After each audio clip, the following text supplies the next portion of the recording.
Bonjour Georges Blanc, nous retrouvons aujourd'hui sur le stand Lafon, premier jour du CIRA. C'est un événement que vous connaissez très bien.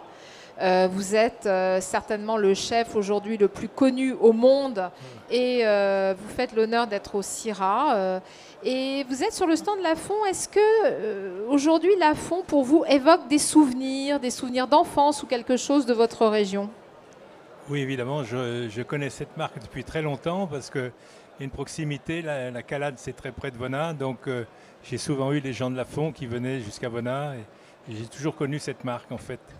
C'est un peu une histoire de famille, une histoire qui vous lie au passé, à votre famille aussi? Voilà, je pense qu'on a aussi une belle histoire à raconter à Vona. Et me retrouver avec Lafon, c'est comme une histoire de famille, un petit peu, des retrouvailles. C'est vrai que Vona, c'est pas loin de Villefranche, pour ceux qui connaissent. Après, bon, il faut expliquer que c'est dans le Beaujolais et qu'il y a un voisinage, on va dire, entre Vona, le poulet, les grenouilles, les escargots. Absolument, il y a juste la Saône qui nous sépare. La Saône qui vous sépare, mais c'est beaucoup la Saône qui vous sépare. C'est grand. Alors, la veste de chef que vous portez aujourd'hui, en quoi pour vous elle est, je dirais, totalement liée à la cuisine que vous faites? En quoi la veste, finalement, le choix de la veste a un lien avec le choix des produits, la cuisine, etc. et votre style de cuisine? La veste de cuisine, c'est un petit peu notre uniforme, hein, je crois. Et je tenais à la couleur blanc. Le blanc, c'est mon nom déjà, mais c'est aussi une forme d'attachement à la tradition. Je pense que les cuisiniers en blanc, il n'y a rien de mieux. Avec votre nom, c'est presque, je dirais, logique. Une évidence. Une évidence. Et finalement, le choix de la veste dans les détails, parce que moi, je vous ai observé, vous êtes extrêmement pointilleux sur chaque détail de la veste, les coutures, la forme des vestes, etc., que vous travaillez avec Lafon. En quoi, finalement, ça vous ressemble par rapport à votre cuisine? Je crois que c'est le souci du détail, hein. Je pense que on est dans le détail dans la cuisine, hein. Il y a le contentement de l'œil à travers le dressage d'une assiette. Et puis après, il y a l'expression, la saveur, l'appréciation qu'on porte sur le plat, c'est plutôt par la dégustation. C'est la dégustation qui donne vraiment l'émotion.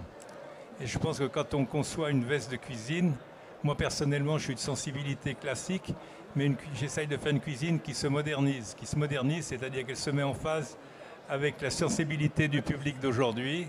C'est la seule façon d'ailleurs de continuer d'exister. Donc la veste, je la voulais traditionnelle, mais avec une petite note d'originalité. Voilà. Donc on a supprimé les boutons pattes et on a fait une fermeture plus esthétique, peut-être plus pure, qui apporte une notion un peu nouvelle, créative. Alors, c'est vrai qu'il y a une phrase que vous aimez bien. Vous dites que si vous n'étiez pas renouvelé depuis que vous êtes 3 étoiles, et cela remonte à une période assez longue maintenant, sans doute, vous n'auriez plus vos 3 étoiles.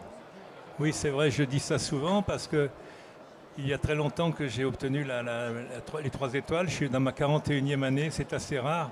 Nous ne sommes pas nombreux à avoir dépassé les 40 ans sur la même personne en portant 3 étoiles. J'ai vécu en fait plus longtemps de l'obtention de la 3e étoile à nos jours que de ma naissance à l'arrivée de la 3e étoile. C'est Oula. assez rare. C'est clair, ça Et mérite donc, d'être si vous voulez, souligné. c'est une question de passion. J'ai vécu ma vie professionnelle comme une véritable passion, et la passion, c'est le moteur de l'imagination. Alors, vous dites aussi que le travail, c'est une valeur de réussite, que c'est une valeur d'épanouissement. Tout à fait. Il faut voir la vie professionnelle, c'est quelque chose, c'est un long parcours. Et je pense que quand on peut en faire un lieu d'épanouissement, eh bien, c'est très agréable et on vit plus heureux tout au long de sa vie. Écoutez, merci Georges Blanc. C'est un plaisir de vous À partager ma bientôt. passion en tout cas. Merci.